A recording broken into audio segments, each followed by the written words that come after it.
Kita Alhamdulillah di Perlis ni dah hampir 2 bulan saya ingat kita buat kunut nazilah ni. Dan kunut nazilah demikian. Nabi SAW kunut untuk Ra'il Zakwan.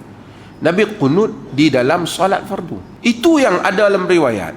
Follow yang tu lah. Sebagai orang dia nak buat juga tapi dia tak buat dalam solat fardu. Dia pergi buat semayang hajat, lepas tu bubuh kunut nazilah. Yang ini tak ada. Hatta dalam qaul yang dipegang dalam mazhab Syafi'i sendiri tak ada.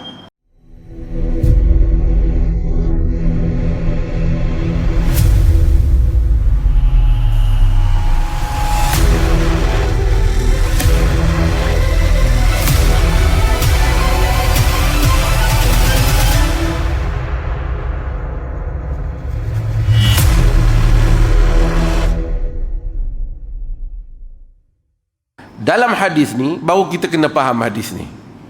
Kalau tidak kita rasa biar apilah hampa nak mati di Palestin, matilah, aku dah baca ayat kursi aku masuk syurga.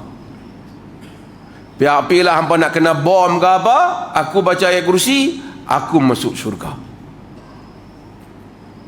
Sebab tu ada orang mari masjid semua bagus, semayang bagus, mungkar berlaku dalam masyarakat dia tak peduli. Itu is not my business. Orang kata kena perbetulkan amalan yang tak betul, aku tak mau. Syagi orang berkelahi dengan aku. Kita kena bagi tahu benda yang salah, aku tak mau. Aku kira nak semayang, aku nak kira jaga aku, kubur aku nak masuk syurga. Itu syurga versi lain. Versi ini tidak dikenali di dalam amalan para sahabah radhiyallahu anhum ajma'in. Man qara'a ayatul kursi, sesiapa yang membaca ayat kursi dubura kulli salatin, di penghujung setiap salat. Hari itu kita bahaskan pendapat Ibn Taymiyah yang menyatakan perkataan dubura kulli salah ataupun dubura salah semuanya bermaksud sebelum memberi salam. Tetapi dengan hadis ni kita kata menunjukkan ada juga bermaksud selepas memberi salam. Kerana membaca ayat Al-Quran, kalaulah sebelum ini berhubung dengan doa Allahumma a'inni ala zikrika wa syukrika wa husni ibadatik, doa itu mungkin juga boleh dipahami sebelum memberi salam, walaupun sebagian ulama faham selepas memberi salam. Tetapi apabila membabitkan zikir, Syekh Muhammad Saleh Ibn Utsaimin, kita sebut pada kuliah yang saya ingat sebelum saya ponting minggu lepas, menyebut bahawasanya jika doa sebelum salam, jika zikir selepas salam, maksud selepas salat itu maksudnya. Membaca ayat kursi kena ia ayat Quran. Ayat Quran tak ada tempat dia di dalam solat melainkan ketika kita berdiri tadi. Maka ayat kursi ini dubura kulli salah, penghujung semayang, bermaksud selepas daripada memberi, selepas memberi daripada salam. Salatin maktubah, semayang fardu, yakni semayang fardu yang 5 waktu. Yakni boleh tak dia baca di lain pada semayang fardu? Boleh kalau dia nak baca, tetapi hadis ni menceritakan tentang semayang fardu. Jadi fadilat ni berkaitan dengan semayang fardu. Cuma saya nak sebut, kita Alhamdulillah di Perlis ni dah hampir 2 bulan saya ingat kita buat kunut nazilah ni. Dan kunut nazilah demikian. Nabi SAW kunut untuk Ra'il Zakwan. Nabi kunut di dalam solat fardu. Itu yang ada dalam riwayat. Follow yang tu lah. Sebagai orang dia nak buat juga tapi dia tak buat dalam solat fardu. Dia pergi buat semayang hajat, lepas tu bubuh kunut nazilah. Yang ini tak ada. Hatta dalam qaul yang dipegang dalam mazhab Syafi'i sendiri tak ada kunut nazilah di dalam solat fardu. Dalam solat fardu. Karena itu amalan Nabi, dan itu juga yang ditegaskan, baca yang ditegaskan oleh Imam An-Nawawi di dalam Majmu' dan lainnya, hal yang sama. Sebab tu yang terbaik ikut sunnah Rasulullah. Tak payah nak buat teknologi, nak buat inovasi, buat yang lain, senjata, kereta, kapal terbang.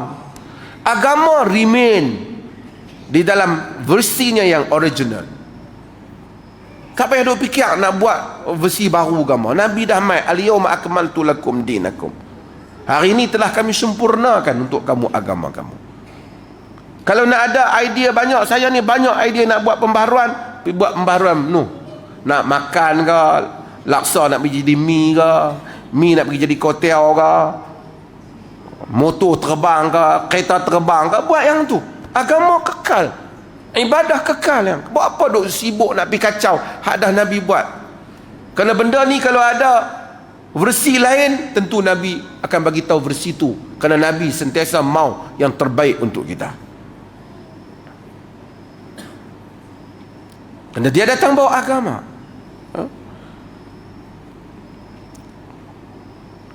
Dalam hadis ini kata, lam yamna'hu min dukhulil jannah ilal maut, tak akan menghalang dia masuk syurga melainkan maut, iaitu melainkan kematian. Maksudnya kalau dia baca. Dengan itu kita perlu memahami apa maksud ayat kursi ini. Sehingga demikian besarnya apakah akidah yang ada dalam ayat kursi ini. Saya ingat minggu ni tak sempat, minggu depan insya-Allah saya akan hurai. Kerana orang kita bila baca ayat kursi, aku baca ayat kursi tapi hantu tak lari kata. Ada dia boleh kata hantu tak lari dia baca ayat kursi. Mungkin dia baca kursi dah. Sebab itu ayat itu dibaca dengan akidah. Apa yang insan beriktikad dengannya, Al-Quran dan juga segala wirid-wirid yang diajar oleh Nabi SAW, ia bukan sesuatu yang mana satu orang dia jampi, macam dia jampi Jawa, jampi apa yang dia pun tak tahu makna, dia pakai jampi, pakai jadi. Al-Quran ada akidah. Dengan kuatnya akidah itu, lebih kuatlah kesan seorang yang membaca itu. Sebab itu Nabi sebut kepada orang yang ruqyah, orang yang jampi, man istata'an yanfa'a akhahu falyanfa', an yanfa'a akhahu falyanfa'. Siapa yang mampu untuk memberi manfaat pada saudaranya, manfaat. Mungkin maksudnya ada orang dia jampi jadi, ada orang dia jampi tak jadi, kurang menjadi. Banyak sebab. Al-Imam Ibn Qayyim Al-Jauziyah sebut dia mengubat berbagai penyakit hanya dengan Fatihatul Kitab, dengan membaca Fatihah. Iman, keyakinannya, akidahnya. Maka sebab itu dengan memahami makna, insya-Allah mudah-mudahan akan menjadikan kita benar-benar menghayati makna ayat kursi. Insya-Allah pada minggu depan kita akan syarah tentang makna